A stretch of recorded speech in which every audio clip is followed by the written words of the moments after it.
As we explained before in Chapter 6a, Muhammad's alleged revelations during his Meccan period were conciliatory, intelligent, moral, and meaningful, but all of a sudden they started becoming hate-mongering, warmongering, and downright racist and uncompromising. When and what triggered his change of mind? It was the accumulation of several factors that led to Muhammad's frustration regarding his own perceived prophetic mission. Most people do not know that he spent almost 13 years of his life preaching and exhorting his message to all those who would listen to him among his own tribe of Quraysh, but was only able to convert about 78 men and women, most of whom were close friends and their slaves.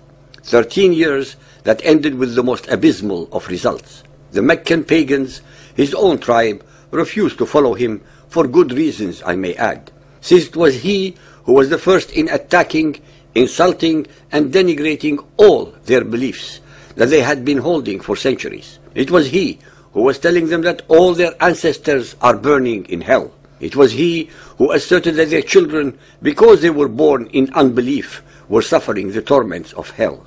It was he who was changing their traditional tribal and filial loyalties to insurrection and insubordination, pitting sons against fathers, brothers against sisters, servants against masters. It was he who split first his Arabians into two warring camps, those of the so-called believers against those of the so-called unbelievers. It was Muhammad in his Quran who divided the humanity into two groups, those of the so-called believers eternally fighting, forcefully converting, subjugating, or annihilating the majority of human beings called unbelievers. It is his followers who project this aggression and the supreme but totally unwarranted and baseless sense of superiority upon the remainder of humanity, showing them neither respect nor mercy or compassion, as we see on our TV screens and read about in our newsprint every day all over the globe. Muhammad was satirized, ridiculed, and insulted by his own family and tribe because they knew very well that he was plagiarizing, plundering, pirating, and or perverting stories that they themselves had already heard during the Ukaz fairs from Judaized and Christianized Arabs. Contrary to all the lies and perversions of facts created by the followers of Muhammad against the pagan Arabs, they could have had him slaughtered at any time they chose to, but did not do so to one of their own whom they considered possessed by evil spirits. They were of course right in their analysis, but never would have believed the depraved degree that he would in the end stoop to achieve his own selfish agenda. It was a very unfortunate error of judgment for the pagan Arabs that they showed infinitely greater mercy, compassion, and decency towards the renegade Muhammad than he later showed to them. It is typical of Muhammadan Muslims, who live in a culture of total denial, to conveniently ignore the fact that it was Muhammad who initiated the attacks and aggression against his own people and not the other way around. Can any of our listeners, be they Muhammadans or otherwise, have any doubt as to what would happen to any human being who would publicly declare in any Muhammadan Muslim state that Islam is garbage, or that Muhammad is a fraud, or that Allah is not God? Just in case we have any doubters, please remember what the followers of Muhammad did all over the Muhammadan world and Europe just because of some silly cartoons depicting Muhammad as a terrorist. Yet the same Muhammadan believers show great outrage and an incredible level of hypocrisy at the opposition shown by the pagan Arabs to Muhammad's humiliating insults and attacks at their core belief systems and of religion 1400 years ago. When Muhammad received what they call the second pledge of Aqaba from the Aus and Khazraj tribes of Al-Madinah, that they would protect him as they would their women and children, Muhammad henceforth had able-bodied and believing mercenaries to do his bidding. He had thus instantly been turned from a weak and helpless individual to a chieftain of a militant and organized crime syndicate. It was at that very moment of his life, and just before he left Mecca to Al-Madinah, to join his new allies, that he conveniently revealed the first fighting verses to be followed by hundreds upon hundreds more later on. Al-Tawbah 9.5. But when the forbidden months are past, then fight, slay, faqtulu, the pagans wherever ye find them, and seize them, beleaguer them, and lie in wait for them in every stratagem of war.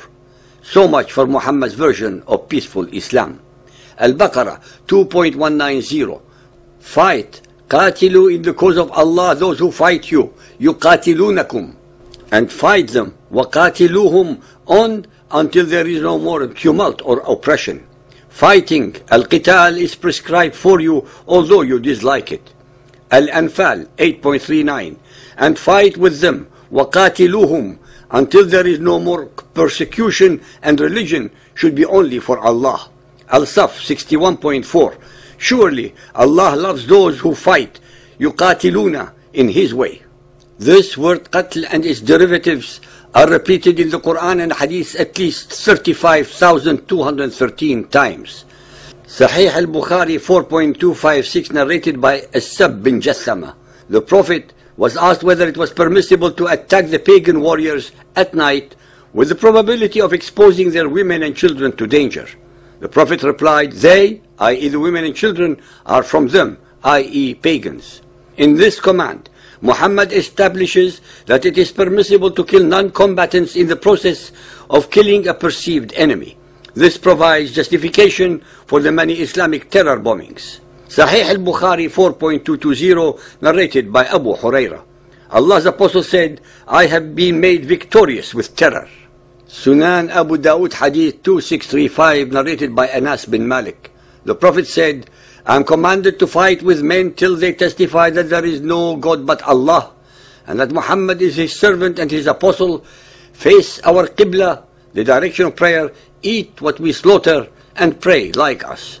Far from being mere theological construct or history, the violent verses of the Quran have played a key role in the many massacres in Muhammadan history, including the brutal slaughter of tens of millions of Hindus for 5 centuries, beginning around 1000 AD with Mahmud of Ghazni's bloody conquest.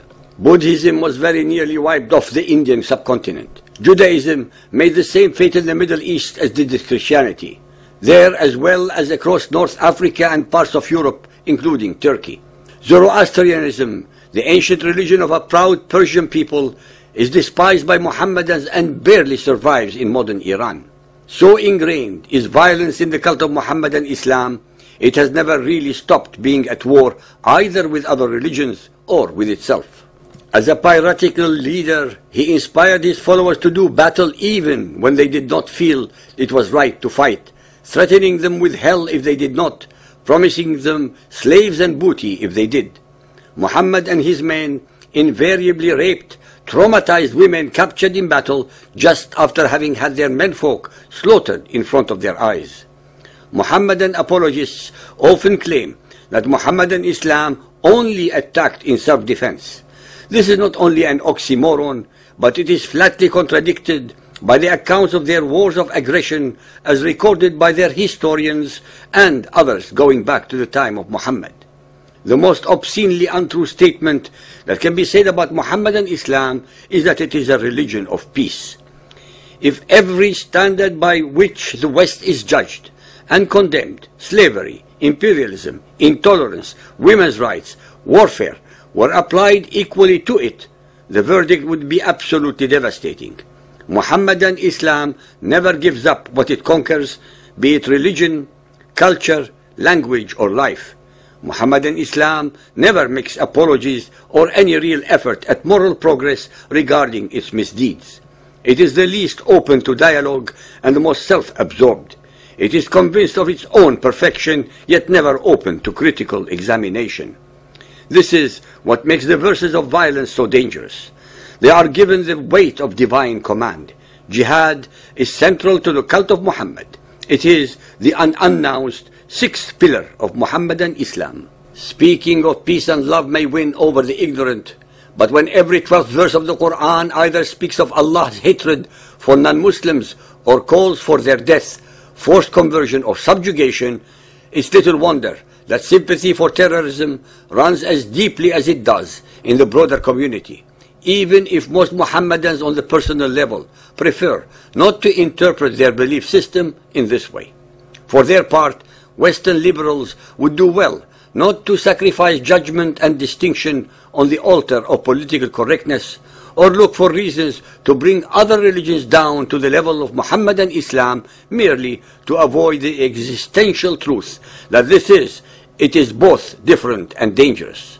Muhammad's Quran is full of warmongering, hate-mongering, satanic and racist verses that could not have been possibly emanating from any omniscient, compassionate and merciful divine entity. This 1400 years old unilateral declaration of total war against all and sundry continues unabated up to the present moment.